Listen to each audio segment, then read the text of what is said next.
اور آج اگر ہم اپنے گھر میں بیٹھ کے، اپنی مسجد میں بیٹھ کے حضور کی صورت میں انعام خداوندی کا شکریہ ادا کرتے ہیں تو اللہ کی رحمتوں سے بعید نہیں کہ اللہ فرشتوں سے کہے دیکھو صدیاں بیت گئیں، یہ آج بھی شکرانہ ادا کر رہے ہیں، اور یہ بات میری اور آپ کی بخشش کی ضمانت قرار پائے۔ تو حضور کی صورت میں جو انعام ہوا، حضرت حسان بن ثابت اکثر کہا کرتے تھے منا علینا ربنا ام بعث فینا محمدا، ہمارے رب نے ہمارے اوپر احسان کر دیا ہے کہ محمد عربی عطا کر دی ہے۔ ساری زندگی سجدے میں سر رکھ کے شکر ادا کرتے رہیں، حق شکر پھر بھی ادا نہ ہو۔ میں تو کہا کرتا ہوں ہمارے بدن پہ اتنے بال نہیں ہیں جتنے رسول اللہ کے احسانات ہیں، ہمارا بال بال قرض رسالت میں جکڑا ہوا ہے، ساری زندگی ان کے گیت گائیں۔ میں ایک رات کے میلاد کا صرف قائل نہیں ہوں کہ ایک رات میلاد کر لو اور پورا سال چھٹی، ساری زندگی حضور کا نام جپو، ساری زندگی حضور پہ درود پڑھو، لمحہ لمحہ حضور کے ذکر کا چراغاں کرو، صرف اپنے گھروں میں، اپنی چہار دیواریوں میں اور اپنے بازاروں میں جھنڈیاں ہی نہ لگاؤ، بلکہ دل کے ایک ایک پرت پہ نام محمد کی جھنڈی لگاؤ۔ صرف منڈیروں پہ چراغاں ہی نہ کرو، بلکہ دل کی اندھیر گلیوں میں بھی حضور کے نام کا چراغاں کرو، اندر بھی روشنی ہو باہر بھی روشنی ہو، حضور پہ درود پڑھو، حضور کا ذکر کرو، اپنے بچوں کو بٹھا کر کے حضور کے قصیدے سناؤ، حضور کی شانیں سناؤ، حضور کی سیرت بتاؤ انہیں، اپنے گھر کے ماحول کے اندر، اپنی مسجد میں، اپنی گلی میں، اپنے دوستوں میں حضور کا ذکر کرو۔ دوستوں آپس میں بیٹھو تو کہو یار اللہ کا کتنا کرم ہو گیا کہ اللہ نے ہمیں حضور عطا کر دیا۔ دوستوں میں بیٹھے جب یوں بات کرو گے تو اللہ کی رحمتیں کس قدر تمہارے اوپر برسے گی۔ اپنی عقیدتوں کا اظہار کرو، وہاں کمیت نہیں دیکھی جاتی، وہاں کیفیت دیکھی جاتی ہے، وہاں مقدار نہیں دیکھی جاتی، وہاں معیار دیکھا جاتا ہے۔ وہ چہرہ اور چہرے کا دل نہیں دیکھتے، وہ بندے کا دل دیکھتے ہیں، وہ دیکھتے ہیں کون کس خلوص کے ساتھ محبت لے کر کے آیا ہے۔ اور جس کی آنکھوں نے جمال محمد عربی دیکھا ہے وہ اپنے مقدر پہ ناز کیوں نہ کرے۔ تو کہا لوگوں آؤ اس وقت روئے زمین پہ میرے علاوہ کوئی نہیں جس نے حضور کو دیکھا ہو، آؤ مجھ سے حضور کی باتیں سنو۔ لوگ جمع ہو گئے اور کہا صف لنا رسول اللہ، تم نے حضور کو دیکھا ہے تو بتاؤ حضور کیسے تھے۔ تو حضرت ابو طفیل نے 3 لفظوں میں میرے حضور کا حلیہ بیان کیا، یاد کر لو۔ حضرت ابو طفیل نے کہا کان رسول اللہ صلی اللہ علیہ وسلم ابیض ملیحا مقصدا، ایک تو چٹے رنگ کے تھے، ایک تو حضور کا رنگ گورا تھا، دوسری بات ملیحا حضور کا حسن نمکین تھا، اور تیسرا مقصدا حضور متوازن تھے، نہ قد لمبا نہ قد پست، سوا صدر والبطن، سینہ اور پیٹ برابر، لیسا بالطویل الممغط ولا بالکثیر المتردد، نہ پست کے عجیب دکھائی دیں نہ اتنے لمبے کے عجیب لگے بلکہ درمیانہ قد، لیکن اذا جامع القوم غامرہم، سن لو حضور کا قد تو درمیانہ تھا لیکن جب لوگوں کے درمیان چلتے حضور کے کندھے لوگوں کے سروں سے اونچے دکھائی دیتے۔ یہ اللہ نے شان دی اپنے محبوب، مکھ چند بدر شاہ شانی، متھے چمک دی لاٹ، کالی زلف تے اکھ مستانی،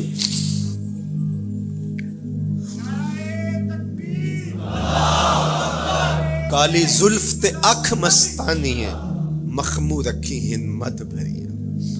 میں آپ کو مدینے کی گلی میں لے جانا چاہتا تھا کہ حضور علیہ السلام کی جب آمد ہوئی تو اہل مدینہ نے کس طرح جلوس نکالا، وہ عقیدتوں کے کیا رنگ تھے، لیکن وقت سمٹ گیا۔ لیکن اتنا سن لو کہ جب حضور تشریف لائے تو جنوبی سمت سے حضور آئے تھے، جب انہوں نے دیکھا نا تو اچانک ودا کے پہاڑوں کی اوٹ سے حضور دکھائی دیے، تو سیاہ پہاڑ ہیں تو ان سے جب حضور کا چمکتا ہوا چہرہ دکھا نا تو بے ساختہ انہوں نے کہا طلع البدر علینا، وہ دیکھو چاند چڑھ گیا ہے، طلع البدر علینا، وہ دیکھو چاند چڑھ گیا۔ یہ شاعری خود بخود ہوتی ہے، خود بخود ترتیب، ایک ہوتی ہے آورد، ایک ہوتی ہے آمد، یہ آمد ہے۔ طلع البدر، وہ دیکھو چاند چڑھ گیا۔ من ثنیات الوداع وجب الشکر علینا، مورخ اسلام مفید جالندری نقشہ کھینچتے جنوبی سمت سے اٹھا ایک نوری غبار آخر، جنوبی سمت سے اٹھا ایک نوری غبار آخر، سواد شہر میں داخل ہوا ناکا سوار آخر، زباں پر اشرق البدر علینا کی صدائیں تھیں، دلوں میں ما دعا للہ دائی کی دعائیں تھیں، نبوت کی سواری جس طرف سے ہو کے جاتی تھی، درود و نعت کے نغمات کی آواز آتی تھی، کہیں معصوم ننھی بچیاں تھیں دف بجاتی تھی، رسول پاک کی جانب اشارے کر کے گاتی تھی، اور کہتی کیا تھی، ہم ہیں بچیاں نجار کے عالی گھرانے کی، خوشی ہے آمنہ کے لال کے تشریف لانا، خوشی ہے آمنہ کے لال کے، عجیب رنگ بکھرے ہوئے تھے۔ حضور نے جب بچیوں کو دیکھا تو فرمایا تم مجھ سے محبت کرتی ہو؟ انہوں نے کہا ہم دل و جان سے آپ سے پیار کرتی ہیں۔ تو حضور نے فرمایا واللہ انا احبکن، اللہ کی قسم میں بھی تم سے پیار کرتا ہوں، میں بھی تم سے پیار کرتا ہوں۔ لوگ گھروں کو سجائے بیٹھے، ہلم الینا یا رسول اللہ الی العدد والعدۃ والمن، حضور آ جاؤ نا، آ جاؤ، ہمارے پاس اسلحے بھی ہیں، کسی نے حملہ کیا توڑ کے رکھ دیں گے، ہمارے بڑے بڑے گھر ہیں، مہمان آئے سنبھال لیں گے، رک جاؤ نا ہمارے گھر۔ اب اتنے چاہنے والے ہوں تو کس کو پذیرائی دیں؟ حضور اونٹنی کی مہار گردن پہ ڈالتے ہیں، تو مت خلو سبیلہا ناقتی معمورۃ من اللہ، اس کی راہیں چھوڑ دو، یہ اللہ کے حکم کی پابند ہے۔ کہتے ہیں لوگوں نے اونٹنی کو چارہ دکھانا شروع کر دیا کہ چلو اونٹنی بیٹھ جائے، اللہ اکبر، پانی ہڑا نو لوڑ کی راہ براندی، پہنچے آپ دریار سرکار یارا۔ یار جب محبت پیدا ہوتی ہے یار منانے کے ڈھنگ بھی سیکھ لیے جاتے ہیں، محبت بتا دیتی ہے محبوب کو کیسے منانا ہے، لیکن حضور فرماتے خلو سبیلہا ناقتی معمورۃ، راہیں چھوڑ دو، میری اونٹنی اللہ کے حکم کی پابند ہے، یہ سبز چاروں کے لالچ میں آنے والی نہیں ہے، چھوڑو چھوڑو اس کا راستہ۔ اللہ اکبر، جب بنو نجار کے محلے سے حضور گزرے، یہی بچیوں نے تالا البدر علینا پڑھا تھا، اور یہی محلہ حضور کے ننیال کا محلہ تھا۔ انہوں نے جو لفظ کہے، امام صالحی نے، اللہ ان کی قبر پہ کروڑوں رحمتیں نازل کر، سبل الہدا والرشاد میں نے کئی مرتبہ یہ مقام پڑھا ہے، باب الہجرہ مسلم شریف باقی کتب حدیث میں بھی ہے، لیکن امام صالحی نے بہت ساری حدیث جمع کی ہیں، اور انہوں نے یہاں جو منظر بیان کیا ہے، انہوں نے جو لفظ کہے نا، جب حضور آئے بنو نجار کے محلے سے گزرنے لگے تو ذرا لفظوں کی چاشنی دیکھیے، ان لفظوں سے ٹپکتے شہد کو دیکھیے، تو انہوں نے آگے بڑھ کے حضور کو دعوت دی، اور لفظ کیا کہے، ہلم الی اخوالک یا رسول اللہ الی العدد والعدۃ والمن، حضور ادھر تو رک جاؤ، یہ تو آپ کے ماموں کے گھر ہیں، یہ تو آپ کے ننیال کا محلہ ہے، لیکن حضور نے فرمایا کہ بس میری راہیں چھوڑ دو۔ پھر اونٹنی جا کے کہاں بیٹھی، نیویاں دا پرونا ہے میرا نبی، کوٹھیاں تے چڑھے ویخ دے رہ گئے، سہل اور سہیل دو یتیم بچے تھے، اور ان کی خالی جگہ پڑی تھی، جا کے اونٹنی وہاں بیٹھ گئی، اٹھایا گیا پھر بیٹھ گئی، قریب ترین مکان حضرت ابو ایوب انصاری کا تھا، دوڑے آئے سامان اتارنے لگے، کہا حضور اونٹنی کو اب نہ اٹھاؤ، اب تو میرے بخت جاگ پڑے۔ پھر ان کی کیفیت کیا تھی، امروز شاہ شاہاں مہمان شو دستو مارا، روز شاہ شاہاں مہمان شو دستو مارا، جبریل با ملائک درباں شو دستو مارا۔ وہ کہتے ہیں آج شاہوں کا شاہ میرے گھر کا پرونا بن گیا ہے، یہ ابو ایوب انصاری کے جذبات ہیں، آج شاہوں کا شاہ، آج خسرو حسینہ ماہ نازنینہ، آج امام الانبیاء میرے گھر کا پرونا بنا ہے، کہاں میں کہاں نکتے گل، باد صبا تیری مہربانی، کبھی اونٹنی کے پاؤں چوم رہے ہیں، تیرے وقت کہ تو میرے گھر تک لے آئی، تو کہا امروز شاہ شاہاں مہمان شو دستو مارا، آج شاہوں کا شاہ میرے گھر کا مہمان ہے۔ پھر آگے کیا کہتے ہیں، جبریل با ملائک درباں شو دستو مارا، لوگوں جبریل کو دیکھو، آج میرے گھر کا پہرا دے رہا ہے، آج میرے گھر کا چوکی دار بنا ہوا ہے، کیونکہ میرے گھر میں حضور ٹھہرے ہوئے ہیں۔ تو کیا حضور کی آمد کا جلوس تھا یار، صحابہ نے جو حضور کے آمد کا جلوس نکالا، ہم تو وہ رنگ پیش نہیں کر سکتے، لیکن میں آپ کو کہوں گا درود پڑھتے ہوئے آج جلوس میں شامل ہوں، حضور کے ذکر سے سرشار ہو کے جلوس میں شامل ہوں، اور پورے نظم کے ساتھ اگر آپ کے جلوس میں کوئی کسی کی گاڑی گھس بھی آتی ہے، اس کو پیار دینا، اس کو راستہ دینا، اور اس کو حضور کی رحمت کا احساس ہو کہ یہ رحمت کو ماننے والے لوگ ہیں، اور حضور پہ درود پڑھتے رہنا، عقیدتوں کے رنگ میں رہنا۔ امید ہے کہ جس طرح حضور نے ان بچیوں سے کہا جو حضور کے جلوس میں شامل تھیں کہ کیا تم مجھ سے محبت کرتی ہو، تو انہوں نے کہا جی جی، ہم اسی لیے تو آپ کے قصیدے پڑھ رہی ہیں۔ تو حضور نے فرمایا واللہ میں بھی آپ سے محبت کرتا ہوں۔ تو ملنے پہ وہ خوش ہو جاتا ہے، اور اگر رحمت للعالمین مل جائے تو پھر اس کی خوشی کا عالم کیا ہو، پھر اس کی مسرت کی کیفیت کیا ہو۔ یہ بات ذہن میں رکھیے کہ حضور کی آمد پر مسرت کا اظہار کرنا، خوشی کا اظہار کرنا، اس میں تو کوئی اختلاف نہیں ہے۔ امت کا کوئی بھی طبقہ اس کا انکار نہیں کرتا کہ یہ خوشی کی بات نہیں ہے، خوشی کی بات ہے۔ ہر دور میں اور ہر علاقے کے اپنے اظہار کے سلیقے ہوتے ہیں اور طریقے ہوتے ہیں، اگر وہ شریعت کے مزاج سے متصادم نہ ہوں تو ان کو اختیار کرنے میں کوئی حرج نہیں ہے۔ پھر مرور زمانہ کے ساتھ بدلتے ہوئے تقاضے ہوتے ہیں۔ کسی زمانے میں تلواروں کے ساتھ، تیروں کے ساتھ لڑائی ہوتی تھی اور وہ جہاد اسلامی قرار پاتا تھا۔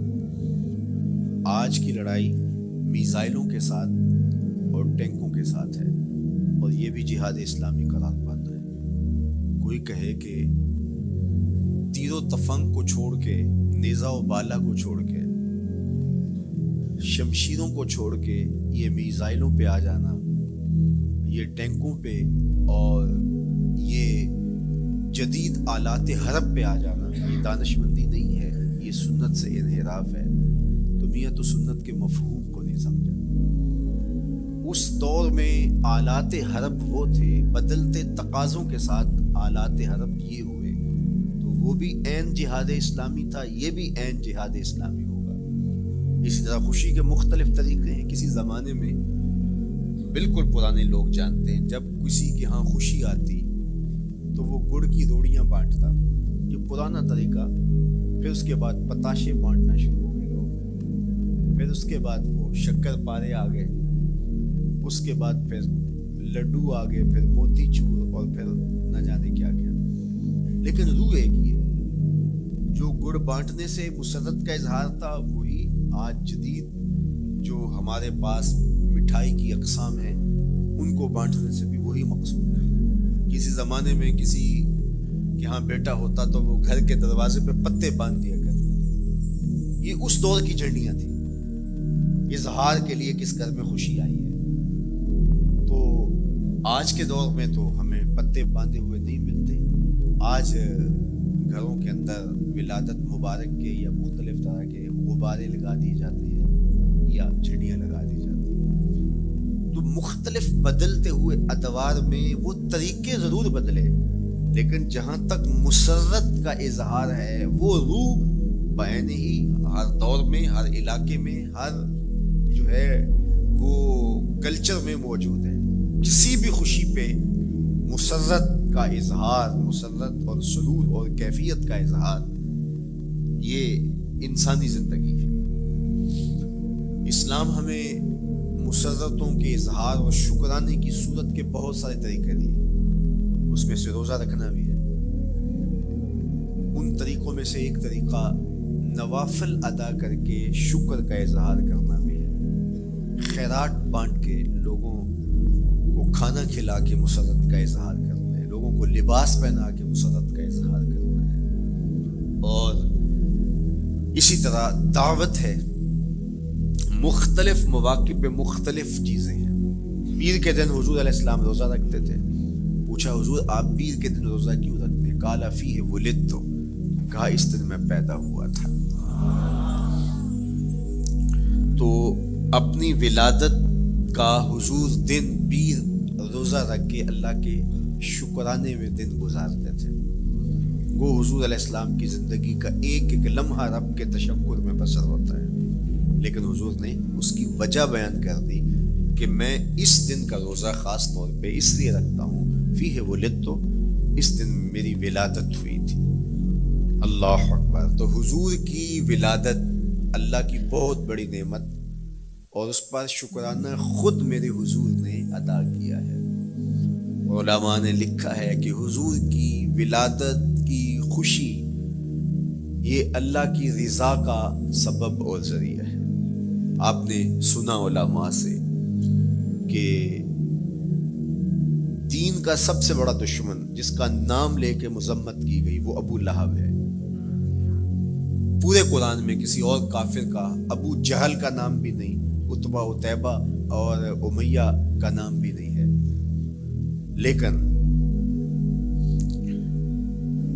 نام لے کر کے مذمت اگر کسی شخص کی گئی وہ تو ابو لہب کی گئی۔ حضور علیہ الصلوۃ والسلام جب کوہ صفا پہ جلوہ فراز ہوئے، وَأَنذِرْ عَشِيرَتَكَ الْأَقْرَبِينَ حکم ہوا پہلے قریبی لوگوں کو آپ اللہ کا ڈر سنائیں، تو حضور علیہ السلام نے قریبی لوگوں میں محنت کی، تو قریش کو، صنادید قریش کو، بنو ہاشم کو بلایا اور بلا کہ حضور نے ایک بات کہی کوہ صفا پہ کہ اگر میں تمہیں کہوں اس پہاڑ کی دوسری جانب سے ایک لشکر آ رہا ہے جو تمہیں کچل دے گا تو کیا میری بات مان لو گے؟ تو انہوں نے کہا اگر نظر نہ بھی آیا تو ہم کہیں گے ہم اندھے ہیں، آپ سچے ہو، ہماری نظروں کو پھیر لگ رہا ہے، آپ جھوٹ نہیں بول سکتے، ہم نے 40 سال آپ کے شب و روز دیکھے تو کیسے ہم یہ گمان کر رہے ہیں؟ تو حضور نے فرمایا اگر میری ذات پہ اتنا یقین ہے تو مان لو اللہ ایک ہے۔ تو ابو لہب سب سے پہلے بولا تبا لک ھنالک سائر الیوم الہذا جمعتنا معاذ اللہ، کہ آپ کا معاذ اللہ ہاتھ ٹوٹ جائے، آپ نے اس لیے ہمیں جمع کیا تھا؟ تو اللہ تعالیٰ جل شانہ نے اس کا جواب دیتے ہوئے ارشاد فرمایا تبت یدا ابی لہب وتب، ظالم تیرے دونوں ٹوٹ جائیں، ظالم تیرے دونوں ٹوٹ جائیں۔ تو ابو لہب کا نام لے کے مذمت کی گئی، لیکن یہ بدترین کافر جب حضور کی ولادت ہوتی ہے تو اس کی لونڈی سویبہ اس کو جا کے خبر دیتی ہے کہ تیرے مرحوم بھائی کے گھر بیٹا پیدا ہوا ہے، تو یہ بہت خوش ہو گیا ہے، اس لیے نہیں کہ نبی تشریف لائے، اس لیے کہ میرے مرحوم بھائی کے گھر میں چراغاں ہوا، تو بھتیجا ہونے کے ناطے اس کو ایک سرشاری اور خوشی ہوئی، اور لونڈی کے خبر دینے پر اس نے اشارے سے اس کو کہا جا تو آزاد ہے۔ اللہ اکبر۔ یہاں سے یہ بھی سمجھے کہ حضور نے صحن کائنات میں قدم رکھا، غلاموں کو آزادی ملنے لگی، غلامی کی زنجیریں ٹوٹنے لگی، تو سویبہ کو کہا جا تو آزاد ہے۔ خیر ابو لہب کی ساری زندگی آپ کو پتہ ہے، لیکن جب مر گیا تو حضرت عباس رضی اللہ تعالیٰ عنہ کو خواب میں ملا، انہوں نے کہا سنا کیسی بیت رہی ہے؟ اس نے کہا سخت مشکل میں ہوں، ڈاڈی تکلیف ہے، حضور کی مخالفت بڑی مہنگی پڑی، لیکن اتنا ہے کہ جب پیر کا دن آتا ہے جس انگلی سے اشارہ کر کے لونڈی کو آزاد کیا تھا اس سے ٹھنڈا اور میٹھا مشروب بھی ملتا ہے اور عذاب میں بھی کچھ کمی ہوتی ہے۔ شارع مسلم امام نووی کے استاد امام ابو شامہ جو بہت بڑا نام ہے حدیث میں، وہ فرماتے ہیں جب ایک کافر کو حضور کو نبی سمجھ کے نہیں بھتیجا سمجھ کے خوشی کرنے کا بھی صلہ ملتا ہے، تو ایک مومن جو حضور کا غلام ہے اور حضور کو امام اور مقتدا اور نبی رسول اور محبوب سمجھ کے خوشیاں کرتا ہے، اس کو اللہ کتنا کچھ عطا کرے گا۔ دوستاں را کجا کنی محروم تو کے بعد دشمنہ نظر داری، جب تو دشمنوں کو اتنا دیتا ہے تو دوستوں کو کتنا عطا کرے گا۔ تو حضور کی آمد پر مسرت کا اظہار، بشاشت کا اظہار، یہ اہل ایمان کا طریقہ رہا ہے۔ ہاں جو اس کا انداز ہے، کسی کو نوافل میں زیادہ سرور ملتا ہے وہ نوافل کثرت سے پڑھ لے، کسی کو زیادہ سرور روزے میں آتا ہے تو وہ روزے رکھ کر کے اس شکرانے کو ادا کرے، کوئی ذکر کی مجلس سجا لے، مختلف طریقے موجود ہیں۔ حضور علیہ السلام تشریف لائے، صحابہ بیٹھے ہوئے تھے، صحیح مسلم میں روایت ہے، سنن نسائی میں ہے اور بھی کتب حدیث میں، محفل بپا تھی، تو حضور نے کہا ما اجلسکم، کیوں بیٹھے ہوئے ہو؟ تو جو انہوں نے جواب دیا وہ سنیے، جلسنا نذکر اللہ ونحمدہ علی ما ہدانا لدینہ ومن علینا بک، حضور ہمارے بیٹھنے کا مقصود یہ ہے کہ ہم اللہ کا شکر ادا کر رہے ہیں اس بات پر کہ اس نے ہمیں ہدایت دین عطا کی۔ وَمَنَّ عَلَيْنَا بِكَ، اور آپ کی صورت میں ہمارے اوپر احسان کیا، ہمیں آپ عطا ہوئے، اس پر اللہ کا شکر ادا کرنے کی مجلس سجائے بیٹھے۔ اب بات تو سادہ سی تھی، لیکن میرے حضور نے ان سے کہا کیا تم اس بات پہ قسم دے سکتے ہو کہ اسی لیے بیٹھے ہو؟ تو انہوں نے کہا جی ہم قسم دیتے ہیں، ہم اسی لیے بیٹھے ہو۔ میں اٹھاؤ قسم۔ تو صحابہ نے باقاعدہ قسم دی، ہم قسم اٹھاتے ہیں، ہمارے بیٹھنے کا مقصد یہ ہے کہ اللہ کا شکر ادا کر رہے ہیں اور آپ کی صورت میں جو انعام خداوندی ملا ہے اس پر اللہ تعالیٰ کا شکریہ ادا کر رہے ہیں۔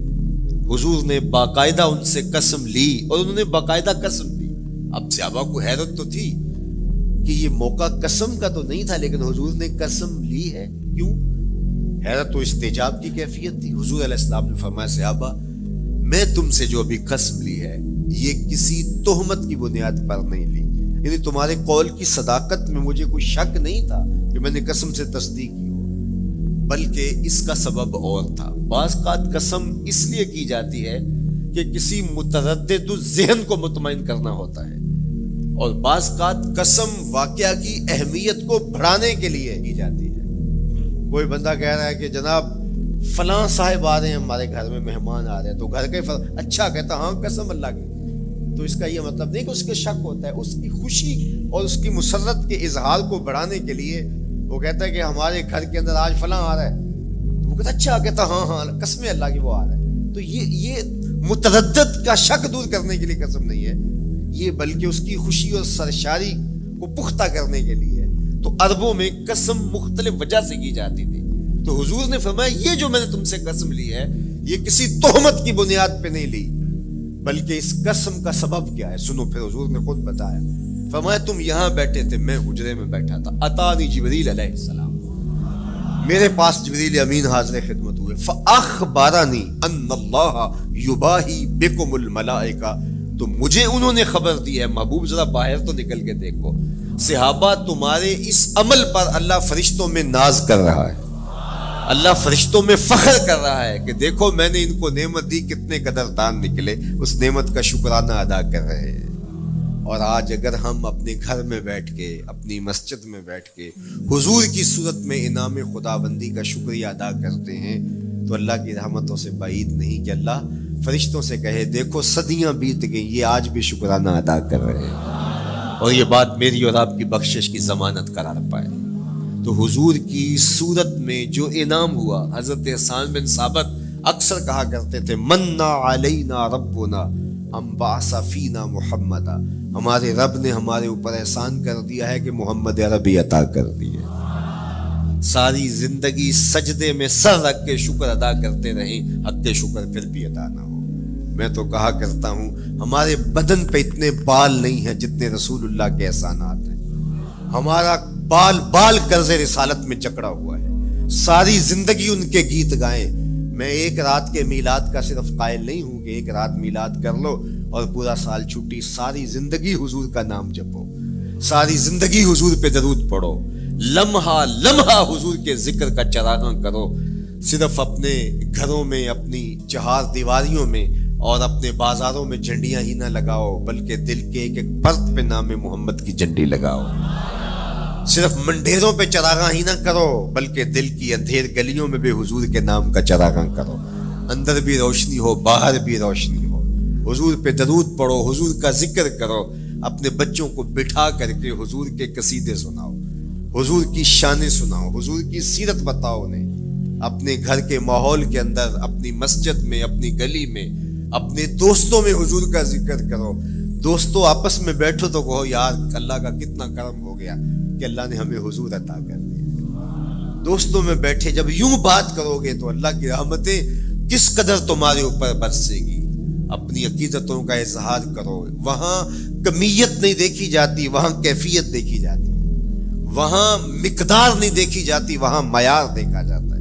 وہ چہرہ اور چہرے کا تل نہیں دیکھتے، وہ بندے کا دل دیکھتے ہیں، وہ دیکھتے ہیں کون کس خلوص کے ساتھ محبت لے کر کے آیا ہے۔ شاہ ولی اللہ محدث دہلوی بہت بڑا نام ہے، تمام مکاتیب فکر کے نزدیک معتبر نام ہے۔ شاہ ولی اللہ محدث دہلوی فرماتے ہیں میرے والد شاہ عبد الرحیم محدث دہلوی ہر سال حضور کا میلاد کرتے تھے، اور اپنی استطاعت کے مطابق لوگوں میں آنے والوں میں کچھ کھانا بھی تقسیم کرتے ہیں۔ 1 سال حالات اتنے پتلے تھے کہ ان کو میسر نہ تھا کہ لوگوں کو بھرپور کھانا کھلا سکے، لیکن کہا چلو ناغہ نہ ہو، ایک تسلسل ہے جاری رہے، تو انہوں نے چنے بانٹ دیے بعد میں، لیکن دل میں تشویش تھی کہ اس مرتبہ من کی منشا پوری نہیں ہوئی، تو اسی حالت میں سو گئے، سوئے تو مقدر جاگا، حضور کا دیدار نصیب ہوا، اور جس نے حضور کو خواب میں دیکھا اس نے حضور کو ہی دیکھا۔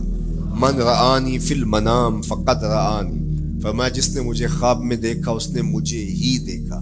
فإن الشیطان لا یتمثل بی، شیطان میری مثل ہو ہی نہیں سکتا، خواب میں آ کر بھی حضور کی مثل ہونے کا دعویٰ نہیں کر سکتا، جس نے مجھے دیکھا اس نے مجھے ہی دیکھا۔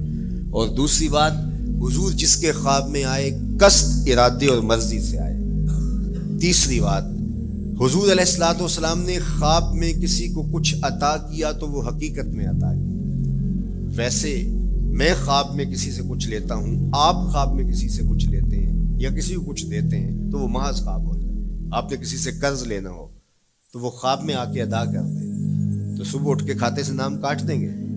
آپ کہیں گے خواب میں ادا کیا۔ بھوک میں تڑپتے سو گئے، رات عالی نصب ہوٹل سے کھانا کھاتے رہے، صبح بھوک محسوس کریں گے یا نہیں؟ خواب میں کھایا ہے نا۔ وہ کیا کسی نے کہا 100 بار میرے ہاتھوں میں تیرا دامن آیا، جب آنکھ کھلی تو اپنا ہی گرے پان تھا۔ کچھ نہیں ہوتا، خواب محض خواب ہوتا ہے۔ لیکن اگر حضور کسی کو خواب میں کچھ عطا کرے، امام بوصیری سے پوچھو، رات چادر ملتی ہے، صبح اٹھتے ہیں کندھوں پہ موجود ہوتی ہے۔ حضور عطا کرتے ہیں تو حقیقت میں عطا کرتے ہیں۔ امام سخاوی نے القول البدیع میں لکھا ہے، ایک شخص حضور کے روضے پہ کھڑا ہے اور کیا کہتا ہے؟ آنا ضیف ہوگا، میں آپ کا مہمان ہوں، اور آپ کے ہوتے ہوئے کسی اور در پہ تو نہیں جانا۔ آقا جی میں تیرا ہو کے خیر منگاں در درتا، مریل کتا کیوں اخواواں ایڈے بختاں ورتا۔ جب میں تیری چوکھٹ پہ ہوں تو کسی اور سے کیوں مانگوں؟ اور میرے امام بولے، کون دیتا ہے دینے کو منہ چاہیے، دینے والا ہے سچا ہمارا۔ کوئی جھولی میں چند ٹکڑے ڈال بھی دے تو ساری زندگی جتلائے گا۔ اللہ اکبر۔ عارف عبد المتین نے تو قلم توڑ دیا نا۔ اور جتنے بھی سہارے ہیں سبک کرتے ہیں، عزت نفس بڑھاتا ہے سہارا تیرا، ہر آسرا کمزور کرتا ہے لیکن نبی کا آسرا سر بلند کرتا ہے۔ کسی چودھری کا، خان وڈیرے کا مانگت سر اٹھا کے چل سکتے کہ میں فلاں کا مانگت ہوتا ہوں اور جس کو خیرات مدینے کی گلی سے ملی ہو؟ اسی لیے میرے امام نے مشورہ دیا، ٹھوکریں کھاتے پھرو گے ان کے در پہ پڑ رہو، قافلہ تو اے رضا اول گیا آخر گیا۔ وہ کھڑا ہی حضور کے روضے پہ اور کیا کہتا ہے؟ آنا ضیف ہوگا، میں آپ کا مہمان ہوں، اور آپ کے ہوتے کسی اور در پہ جاؤں؟ اللہ اکبر۔ یہ کہتے کہتے آنکھ لگ گئی۔ حضور خواب میں تشریف لائے، دائیں ہاتھ میں روٹی تھی، عطا کرتے میں خود لے لے۔ کہتا میں نے خواب میں کھانا شروع کر دی، ابھی آدھی روٹی کھائی تھی، پوری روٹی نہیں کھائی تھی، آدھی روٹی کھائی تھی کہ میری آنکھ کھل گئی۔ جب آنکھ کھلی تو دوسرا آدھا ٹکڑا میرے ہاتھ میں موجود تھا۔ وہ دیتے ہیں تو حقیقت میں دیتے ہیں۔ تو شاہ ولی اللہ محدث دہلوی فرماتے ہیں کہ میرے والد شاہ عبد الرحیم محدث دہلوی نے خواب میں حضور کو دیکھا، اور چونکہ دن یہ عمل گزرا تھا اور کہ مہمانوں کو خاطر خواہ تواضع نہیں کر سکا تھا، تو حضور کے سامنے انواع اقسام کی چیزیں پڑی ہیں، اور ان میں میرے والے چنے بھی موجود ہیں، اور حضور ان کے ساتھ شفقت فرما رہے ہیں۔ تو یہاں معیار دیکھا جاتا ہے، مقدار نہیں دیکھی جاتی، یہاں کمیت نہیں دیکھی جاتی، کیفیت دیکھی جاتی ہے۔ یہاں چہرے اور چہرے کا دل نہیں دیکھا جاتا، یہاں آنے والے کا دل دیکھا جاتا۔ یار چہرہ تو چمکدار تھا، اسی لیے ابو لہب کہتے ہیں نا، شعلے کی طرح چمکتا ہوا، لیکن جہنم کا ایندھن بنا، اور کالے رنگ والا، ہونٹ موٹے ہیں، لیکن کعبے کی چھت میں کھڑا اذان دے رہا ہے۔ اذان ازل سے تیرے عشق کا ترانہ بنی، نماز تو اس کی دید کا ایک بہانہ بنی، ادائے دید سراپا نیاز تھی تیری، کسی کو دیکھتے رہنا نماز تھی تیری۔ تو عقیدتوں کے رنگ اور محبتوں کے رنگ حضور علیہ السلام کے ساتھ جب کوئی پیش کرتا ہے تو رائے گانے جاتے۔ یہ وفاداروں کا در ہے، یہاں بے وفائی کا تصور ہی نہیں ہے۔ وہ ہاتھ پکڑتے ہیں تو پھر چھوڑتے نہیں ہیں، اس لیے ان سے محبت کا ربط قائم کیجیے، اپنی اولادوں کو حضور کا پیار سکھائیے، اپنے گھروں میں میلاد کیجیے، چاہیے. لازم نہیں ہے کسی عالم دین کو بلاؤ, آپ اپنے گھروں میں حضور علیہ السلام پر درود پڑھیے گا, بچوں کو بٹھائیے گا اور حضور کی سیرت کا کوئی واقعہ ان کو سنائیے گا. صحابہ اپنے بچوں کو بٹھا کر کے حضور کی سیرت بتایا کرتے تھے, حضور کا نقشہ بتایا کرتے تھے, حضور کے شمائل ذکر کیا کرتے تھے. اور کوئی صحابی ملتا تو تابعین جمع ہو جایا کرتے تھے اور اسے پوچھتے تھے اچھا بتاؤ حضور کی صورت کیسی تھی, زلفیں کیسی تھی. یہی میلاد ہے نا. میلاد میں حضور کے فضائل کا ذکر ہوتا ہے, شمائل کا ذکر ہوتا ہے, خصائل کا ذکر ہوتا ہے. اور موسم حج کا ہے. ایک اونچے ٹیلے پہ حضرت سیدنا ابو طفیل چڑھ گئے. یہ آخری صحابیاں ہیں, اس کے بعد کوئی صحابی نہیں. آخر میں سب سے آخر میں فوت ہوئے 183 ہجری میں. حضور کے وصال کے 100 سال بعد تک زندہ رہے. اونچے ٹیلے پہ چڑھ گئے اور لوگوں کو کہا لوگو آؤ, اس وقت روئے زمین پہ میرے علاوہ کوئی نہیں جس نے حضور کو دیکھا ہے. بس انہی آنکھوں نے حضور کو دیکھا ہے. کیا ناز ہے. میرے ایک استاد ہوتے تھے سر محمد علی حاشر, اللہ ان کی قبر پہ رحمت نازل کرے. تو وہ بڑے بڑے مشاہیر اہل سخن سے ملے تھے تو وہ بات کرتے تھے. میں مولانا ظفر علی خان کا مصاحب رہا ہوں, میں نے اقبال کو دیکھا ہے. داغ دہلوی نے اپنے شاگردوں سے کہا تھا آنے والی صدیاں تم پہ ناز کریں گی اے لوگو, تم نے داغ کو دیکھا, تم نے داغ سے باتیں کی ہیں. یار جس نے داغ دہلوی کو دیکھا ہے وہ تو ناز کریں, جس نے اقبال کو دیکھا ہے وہ تو فخر کریں, جو مشاہیر اہل سخن کے پاس بیٹھتا رہا ہے وہ تو فخر کریں, اور جس کی آنکھوں نے جمال محمد عربی دیکھا ہے وہ اپنے مقدر پہ ناز کیوں نہ کریں. تو کہا لوگو آؤ, اس وقت روئے زمین پہ میرے علاوہ کوئی نہیں جس نے حضور کو دیکھا ہو, آؤ مجھ سے حضور کی باتیں سنو. لوگ جمع ہو گئے اور کہا صف لنا رسول اللہ, تم نے حضور کو دیکھا ہے تو بتاؤ حضور کیسے تھے. تو حضرت ابو طفیل نے 3 لفظوں میں حضور کا بڑھیا بیان کیا, یاد کر لو. حضرت ابو طفیل نے کہا کان رسول اللہ صلی اللہ علیہ وسلم ابیض ملیحا مقصدا. ایک تو چٹے رنگ کے تھے, ایک تو حضور کا رنگ گورا تھا. دوسری بات ملیحا, حضور کا حسن نمکین تھا. اور تیسرا مقصدا, حضور متوازن تھے, نہ قد لمبا نہ قد پست, سوا صدر والبطن, سینہ اور پیٹ برابر. لیسا بالطویل الممغط ولا بالکثیر المتردد, نہ پست کے عجیب دکھائی دیں نہ اتنے لمبے کے عجیب لگیں بلکہ درمیانہ قد. لیکن اذا جامع القوم غامرہم, سن لو حضور کا قد تو درمیانہ تھا لیکن جب لوگوں کے درمیان چلتے حضور کے کندھے لوگوں کے سروں سے اونچے دکھائی دیتے. یہ اللہ نے شان دیا. مکھ چند بدر شاہ شانی, متھے چمک دی لاٹ, کالی زلف تے اکھ مستانی.